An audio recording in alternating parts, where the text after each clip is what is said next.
vídeo de hoje a gente vai conversar sobre as minhas leituras de setembro. Como nos velhos tempos do canal, vim aqui para conversar com vocês sobre as minhas leituras do mês, né? O mês está acabando hoje, mas não vou mais terminar nenhum livro, então já estou aqui para falar sobre o que eu li em setembro. Antes da gente começar, vou pedir para você se inscrever aqui no canal, caso já não seja inscrito, para curtir e compartilhar esse vídeo, porque ajuda bastante na entrega do conteúdo.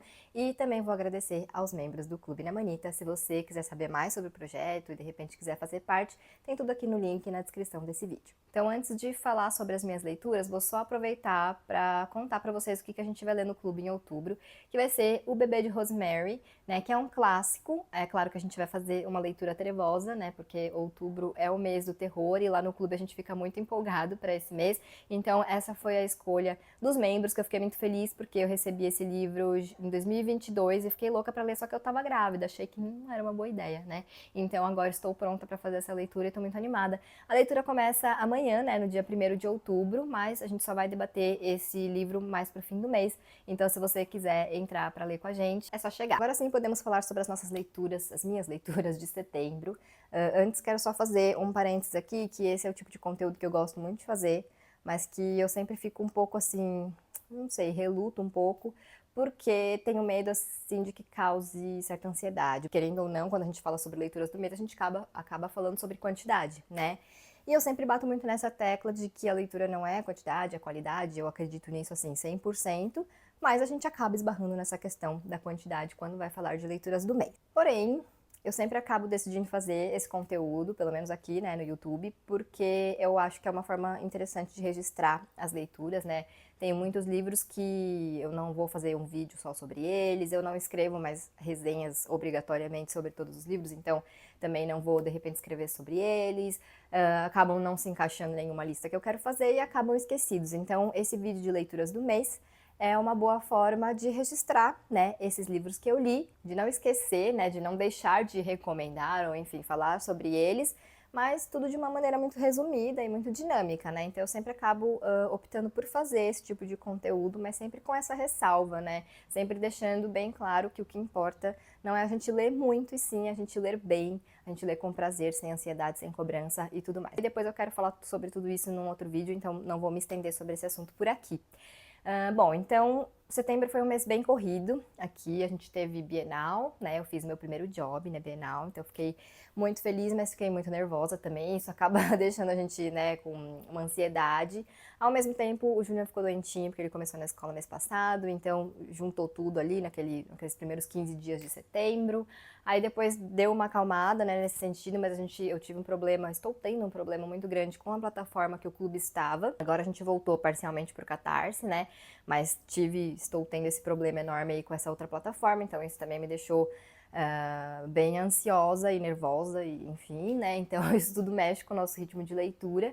E esse calor, enfim, né? Então foi um mês bem corrido, que eu acho que passou muito rápido. Teve o aniversário do Julian também, então não foi um mês que eu li um monte. Mas eu fiquei muito feliz com as minhas leituras, né? E vamos então falar sobre elas. Começar aqui com A Grande Solidão, da Kristin Hannah, que, outro parênteses, vou aproveitar para falar também de um novo projeto do Clube Namanita. Vou falar dele agora porque A Grande Solidão é o primeiro livro que a gente está lendo nesse projeto, que é a leitura paralela. Bom, lá nos primeiros anos do clube, a gente tinha a leitura do mês e a gente tinha projetos extras, né, então, e longos. Com a volta da vida presencial, eu senti que muitas pessoas acabavam ficando ansiosas, né, muitas até falavam pra mim de não conseguir participar de todas as coisas do clube. Claro que ninguém é obrigado, né, a participar de tudo, mas eu entendo que quando a gente participa de um projeto, quando a gente apoia financeiramente, a gente quer usufruir, né. E aí teve todas as mudanças na minha vida também, na minha rotina, e a gente acabou diminuindo, então, a quantidade de leituras e projetos no clube, né? Que eu acho que realmente foi uma coisa que tinha que acontecer para a gente poder se adaptar, né? Tanto eu na minha nova rotina, quanto os membros nesse novo contexto, né, pós-pandêmico, de entender qual era o lugar da leitura na vida depois que a gente passou por esse período. Então eu acho que foi um momento realmente que a gente precisava desacelerar. Só que algumas pessoas me pediam leituras extras e sempre falavam, né, eu entendo o momento e tal, mas assim, se você quiser fazer leitura extra, a gente vai ficar feliz. E eu sempre com aquilo na cabeça, né, porque claro que eu queria fazer, mas eu também queria que fosse do jeito certo. E aí eu pensei nessa forma, então, que é a leitura paralela, em que a gente sempre vai estar ali com um livrinho, né, paralelo, fazendo uma leitura, mas não vai ter prazo para começar, para terminar, não vai ter data para começar, não vai ter também o debate ao vivo, né, que é mais dinâmico, mas a gente vai ler juntos de alguma forma, né? Então eu sempre aviso quando começo a ler, vou comentando um pouquinho sobre o livro lá nos stories do clube e depois eu faço um vídeo para os membros, né, como se fosse aqui um vídeo no YouTube falando um pouco sobre a leitura, falando sobre as minhas perspectivas e deixo algumas perguntinhas também para o pessoal responder nesse vídeo que fica só para os membros. Por enquanto só teve esse aqui da Grande Solidão, mas eu acho que foi legal, talvez precise de alguns ajustes, né, porque ainda estou entendendo como as coisas vão funcionando, mas eu acho que deu certo. Tanto é que a nossa segunda leitura paralela já tem livro, que é o Sussurros, da Ashley Aldrin. Então é isso, né, a leitura paralela foi a forma que eu encontrei da gente ler juntos de uma forma mais leve, de uma forma mais livre. Então, se você de repente quiser experimentar, não faz parte do clube ainda, venha ler com a gente. E agora sim, vamos falar sobre A Grande Solidão.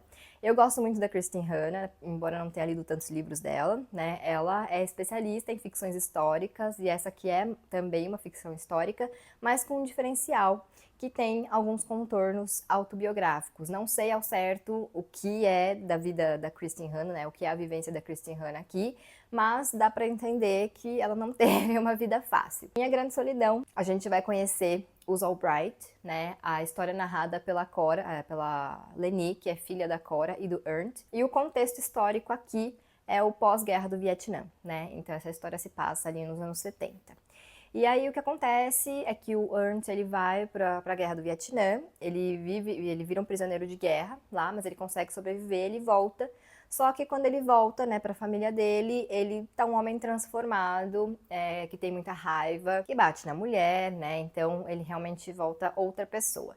E ele não consegue recomeçar a vida, né? Toda hora ele tenta alguma coisa, mas ele não consegue ficar nos empregos. A história começa quando ele recebe de herança, inclusive de uma pessoa que ele conheceu na guerra, uma propriedade no Alasca. E aí ele fala, é nosso recomeço, vamos para lá. Pegam as coisas e vão para lá sem pensar duas vezes. E, bom, o Alasca é um lugar muito bonito, né, no verão, muito agradável, só que o inverno é realmente o período de sobrevivência, né? Nas outras estações do ano, todas as famílias precisam preparar a casa, preparar o terreno, preparar os suprimentos para sobreviver ao inverno, né? E eles descobrem isso da forma mais difícil. Então, a família Albright se instala lá no Alasca e eles gostam, né, se sentem bem. Só que quando chega o inverno, em que são 18 horas de sem sol, né? Isso mexe muito com o Ernst e as coisas ficam ainda mais difíceis, né? Principalmente para Cora, que é a mãe da Leni, que é quem sofre realmente a violência doméstica, né, direta. É isso que a gente acompanha nessa história. Então vocês já podem sentir aí que é um drama familiar bem intenso, ainda mais em se tratando de Kristin Hannah, porque essa mulher sabe realmente maltratar os nossos corações. O que eu achei mais legal nessa história é que a Kristin Hannah, ela consegue mostrar como que o Ernst se tornou o que ele se tornou, né? Em nenhum momento ela relativiza as atitudes dele, né? É óbvio que violência doméstica, abuso, enfim, tudo isso é errado e em nenhum momento do livro a autora coloca isso em dúvida. Pelo contrário. Mas ela sempre lembra ali que existe um contexto, né? É uma coisa, um acontecimento que levou esse homem a ficar desse jeito. Então a Cora sempre fala pra filha, seu pai era outra pessoa antes da guerra, e você tá ali lendo, você tá com muita raiva do cara, e você fala, bom, ele foi pra guerra, ele foi um prisioneiro, ele sofreu, né, ele sobreviveu e tal, mas isso deixa sequelas, né? Então, de novo, não é uma justificativa, não é, ai, tadinho, né, ele passou por isso, então tudo bem ele fazer... Não, não é isso de forma alguma, mas existe esse contexto, e é uma coisa pra gente pensar, porque naquela época um homem voltava da guerra, e ele sobreviveu, que bom. E não é simples assim, né? A gente sabe que essas coisas deixam traumas. Mas em 1970, isso não existia apoio psicológico. Vamos tratar esse trauma, né? Então o Ernst era um homem que estava em sofrimento também, de certa forma, e não tinha ajuda, e não tinha como ter ajuda para lidar com essa questão do trauma, do sofrimento, etc. Então eu acho que esse é o ponto mais legal desse livro, de mostrar esse contexto sem relativizar, sem justificar o que ele faz. E claro, tem toda a questão de como a Cora e a Leni lidam com isso, elas estão ali aprisionadas, né, por esse homem, pela violência dele, pela raiva dele, num lugar inóspito, que é o Alasca no inverno, né, em que elas realmente estão presas, que não dá para sair, é muita neve, é muito frio. Então, é realmente esse cenário de prisão. E outra questão também que eu acho sempre muito importante a gente pensar nesses casos de abuso, de violência doméstica, é o lado da mulher, né, que sofre isso.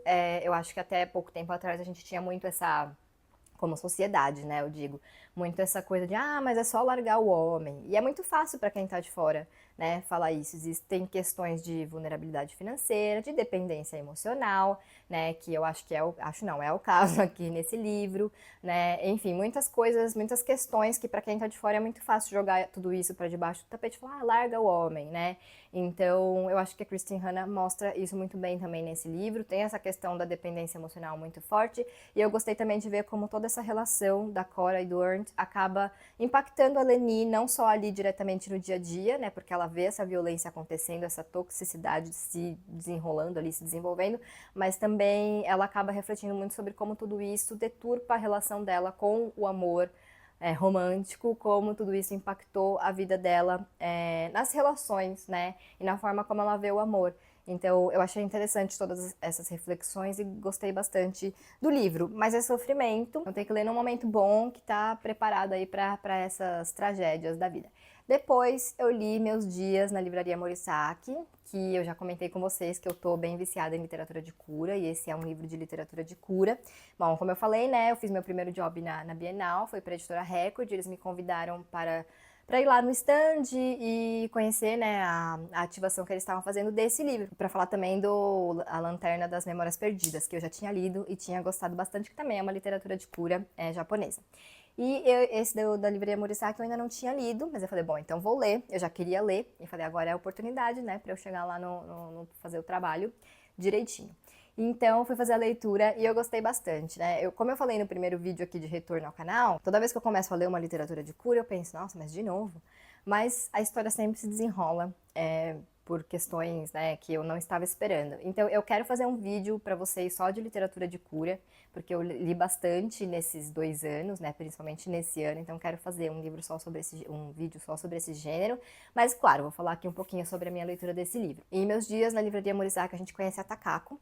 Ela tinha um namorado que terminou com ela, terminou não, né, ele comunicou ela que ele ia se casar com outra pessoa, então, né, não sei como ia ficar essa relação. E aí, ela rompeu com ele e ela ficou super mal, resolveu também sair do trabalho, realmente entrou nessa depressão profunda.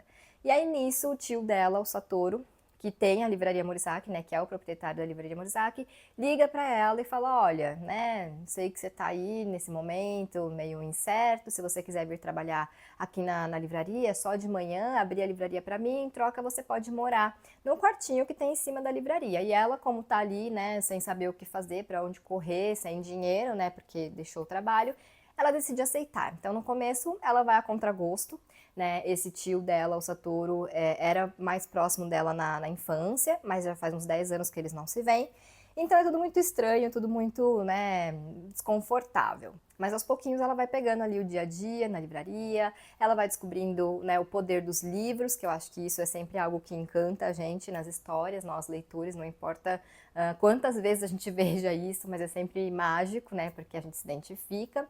Ela vai conhecendo as pessoas que frequentam a livraria, essa livraria tá na família dela já há 3 gerações. Tem esse apego, né, meio indireto, mas enfim, é uma coisa que também faz parte da história dela, da vida dela, da família dela. E a gente vai acompanhando então a Takako conhecendo essas pessoas e se reaproximando do tio.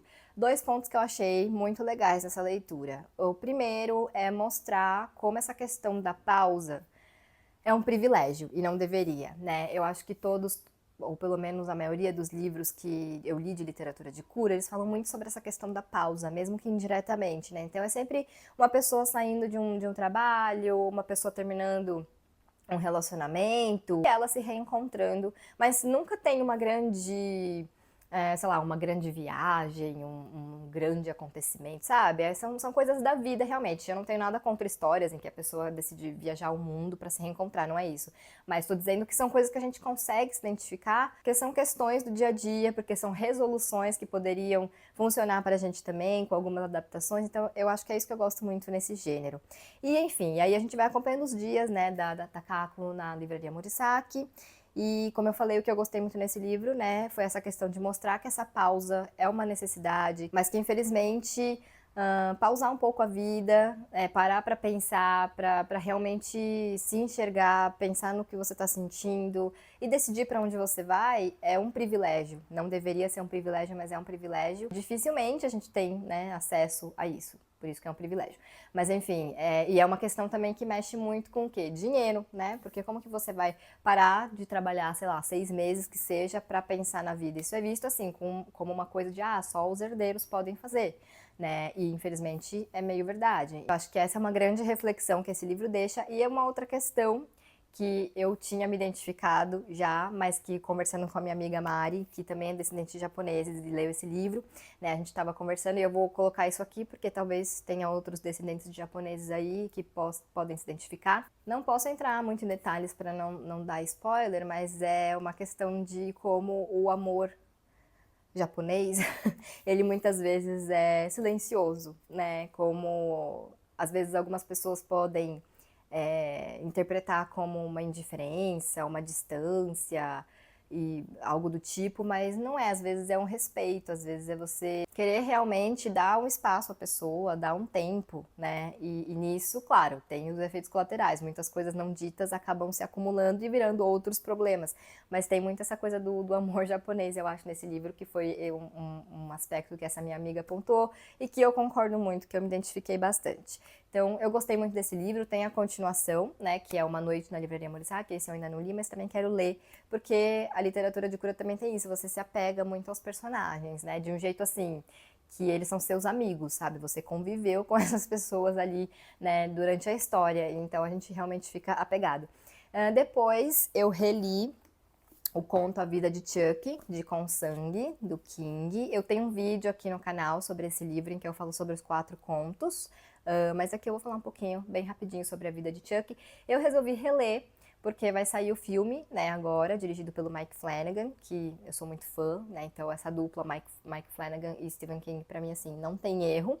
E a Vida de Chuck é um dos meus contos favoritos do autor, e eu acho que é um prato cheio, assim, pro Flanagan, então eu tô muito ansiosa para assistir, e como já faz 4 anos que eu li o conto, resolvi reler. E eu gostei da mesma forma que eu gostei da primeira vez, né, é uma história, assim, muito original, porque ela vai de trás para frente, então ela é dividida em 3 atos, como se fosse uma peça de teatro, né? E começa do ato 3, e você no começo fica tipo, o que é isso? O que tá acontecendo, né? Que história é essa? Ninguém, nem os personagens dessa história sabem o que está acontecendo, e a gente fica da mesma forma. E aos pouquinhos a gente vai entendendo qual é a questão ali. É uma história que não dá pra falar muito, porque senão a gente acaba revelando coisas que não deveria, mas eu vou falar o que eu falei também nesse vídeo que eu tenho só sobre esse livro. Essa história é metafórica, né? Ela é simbólica, ela fala sobre a vida no geral. Bom, o nome é A Vida de Chuck, né? Mas é muito interessante como o King consegue resumir uma vida, uma existência nesse conto, né? Eu acho que ele mostra como alguns acontecimentos moldam a gente de alguma forma, né? E realmente guiam a nossa vida, às vezes até sem a gente perceber. Então eu acho que esse conto é sobre isso, além de ser essa contação da história de uma vida. E já que não dá para falar muito sobre essa história, eu vou só deixar aqui para vocês terem em mente aquele poema do Walter Whitman, né, que é célebre essa frase, que é Eu Contenho Multidões. Esse poema é a base desse conto, diz muito sobre essa história e no fim acaba dizendo muito sobre todos nós. Todos nós contemos multidões dentro de nós, né, das pessoas que a gente conhece e que marcam a gente de alguma forma, ou que a gente pensa que não marcaram, mas que, né, ficam dentro da gente de alguma forma, influenciam a gente de alguma forma. Então eu acho que para além de tudo que a gente faz na vida, de tudo que a gente é, de tudo que a gente põe para fora, existe muito dentro, né, dos mundos que a gente cria dentro da gente, do mundo que a gente é. Então eu acho que é isso, a vida de Chuck é sobre isso, é sobre o mundo que a gente é por dentro, sabe? Não é terror, tem um momentinho ali um pouquinho assim, né, porque é fantasia sombria, que o King sempre gosta de colocar, mas não é terror, então quem não gosta de terror pode ler esse conto tranquilamente para esperar por essa adaptação do Mike Flanagan, que eu acho que vai ser maravilhosa. E aí, por fim, minha última leitura do mês foi Um Homem Chamado Ove, do Frederick Backman, que foi a leitura do clube em setembro, e todo mundo amou, e eu não amei. E estou sendo julgada. Mentira, não tô. Um pouquinho, vai, mas é saudável. Bom, eu já tinha lido Gente Ansiosa, do Frederick Backman, que foi um hype em 2021, e eu li nessa época. E eu não gostei muito, não funcionou pra mim. O Frederick Backman, ele tem um senso de humor assim que não bate comigo, não é um estilo que eu gosto. Tanto é que eu gostei mais da série de Gente Ansiosa do que do livro. Então, realmente não funcionou pra mim e eu não tinha muita intenção de ler mais nada do autor assim, né? Porque, enfim, tem outras coisas pra ler. Mas a Vanessa, né, se está assistindo aí, Ivan, um beijo pra você. Ela insistiu muito nesse livro durante as votações, ela fazia campanhas no grupo do clube e tal. Então, Um Homem Chamado Ove resistiu, persistiu, perseverou e virou uma leitura coletiva do Clube na Manita. Mas valeu muito a pena fazer essa leitura. Bom, é um livro que conta a história do Ove, que é um senhor de 59 anos, muito ranzinza, né? Ele, assim, a princípio, você vê ele como uma pessoa realmente muito chata. Mas aí a história vai avançando e a gente vai vendo que não é bem assim, né? Então deixa eu me explicar aqui. Não é que eu não gostei do livro. Eu gostei. Eu só não amei. Mas eu gostei muito do Ove, eu gostei muito da construção do personagem, né? Como eu falei, o humor do Frederick Backman não bate com o meu, e tem isso um pouco também em Um Homem Chamado Ove. Tem alguns momentos que é uma comédia meio pastelão, assim, que pra mim não funciona. E aí é uma questão minha mesmo, não quer dizer que é ruim, quer dizer que não é o meu estilo. Então, se você curte, provavelmente você vai gostar, mas pra mim não funciona e isso acaba contaminando um pouco o resto da leitura. Mas é um livro que fala sobre luto, né? E vocês sabem que eu gosto muito de livros que falam sobre luto. E Ove fala sobre luto de muitas formas, né? Não vou entrar aqui em detalhes para não dar spoiler, mas ele fala sobre vários tipos de luto. Fala muito bem sobre esses temas, eu marquei várias passagens ali porque eu realmente me identifiquei. E ele mostra muito como tudo isso impacta a vida do Ove e quem ele é e quem ele se torna e esse homem ranzinza que a gente vê ali. Então é assim, se no começo você vê e fala, nossa, o Ove é um saco, embora eu tenha me identificado com ele em vários momentos, mas você fala, nossa, que homem chato, no fim da leitura você já tá, no meio da leitura você já tá entendendo de onde esse homem veio, né? Essa construção dele é muito interessante, de você realmente ver como os acontecimentos da vida foram moldando quem ele é, né? Eu acho que a gente é muito o que a gente é, mas a gente também é muito o que o ambiente faz da gente, né? E eu acho que Um Homem Chamado Ove mostra isso muito bem, né? O Ove seria um cara ranzinza? Seria, mas tudo que ele passou na vida fez com que ele ficasse mais ranzinza, porque ele tinha muita raiva, que até em algum momento da história a esposa dele fala, né, que ele tinha que categorizar essa raiva, ele tinha que dar um rosto para essa raiva que ele sentia das coisas que aconteceram com ele. E muitas vezes ele escolhia, né, as pessoas que fazem as coisas erradas ou que não respeitam regras, os burocratas, os homens de camisa branca, né, como ele fala. Para o Ove ser uma pessoa ranzinza, ser um homem que respeitava as regras assim ao extremo, sabe? Tipo, que não abria exceção, um homem inflexível, era uma forma dele de ter o controle, né? Ele foi uma pessoa que sofreu muito na vida, sofreu muitas perdas e outras coisas. Isso que a gente vê como uma inflexibilidade é essa tentativa de ter o controle sobre as coisas, né? A forma que ele encontrou de ter o controle sobre a vida dele, sobre o que acontecia ao redor dele. Então é isso, começa como um homem ranzinza, né? Mas a gente ao longo da leitura vai entendendo por que ele é esse homem ranzinza. E aí a gente vê que não é ser cri-cri por ser cri-cri. Ele realmente tem os motivos dele. Não que não seja irritante às vezes, mas ele tem os motivos dele. E aí tem outros personagens que você vai se apegando, né? E outra coisa que eu achei legal também é que o Ovo ele tem um arco, mas ele nunca deixa de ser quem ele é, né? Ele vive a vida nos termos dele em todos os momentos. Então eu gostei muito disso. Não é uma coisa romantizada, né? Pelo contrário, é isso que eu falei de ter esse contexto, de mostrar porque o Ove é o que ele é. Bom, então essas foram as leituras que eu fiz esse mês.